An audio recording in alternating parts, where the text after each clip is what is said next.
Sejarah proses lahirnya Pancasila. Pancasila merupakan cerminan cita-cita luhur yang tertanam dalam budaya dan peradaban bangsa Indonesia.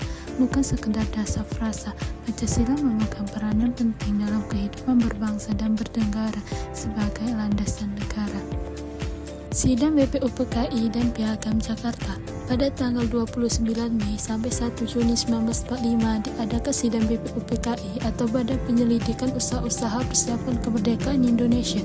Dalam sidang itu, tokoh-tokoh bangsa seperti Muhammad Yamin, Supomo, dan Ir Soekarno menyampaikan gagasan tentang dasar negara Indonesia merdeka.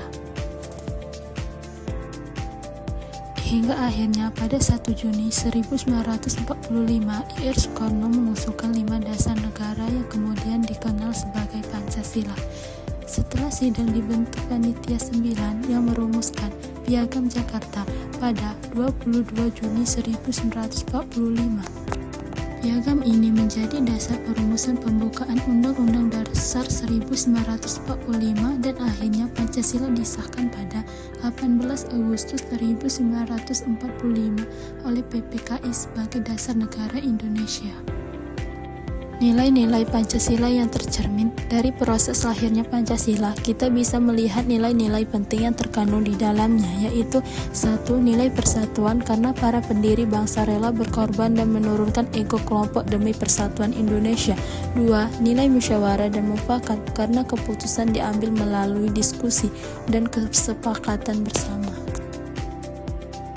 Dan yang ketiga yaitu nilai toleransi dan kebinekaan karena Pancasila dirumuskan untuk semua rakyat Indonesia tanpa memandang perbedaan. Nilai-nilai inilah yang kemudian menjadi roh dari Pancasila, bukan sekedar dasar negara, tapi juga panduan hidup bersama sebagai bangsa yang beragam. Refleksi untuk generasi muda. Yang pertama, sebagai generasi muda, saya belajar bahwa perjuangan para pendiri bangsa bukan hanya untuk kemerdekaan, tetapi juga untuk menjaga persatuan.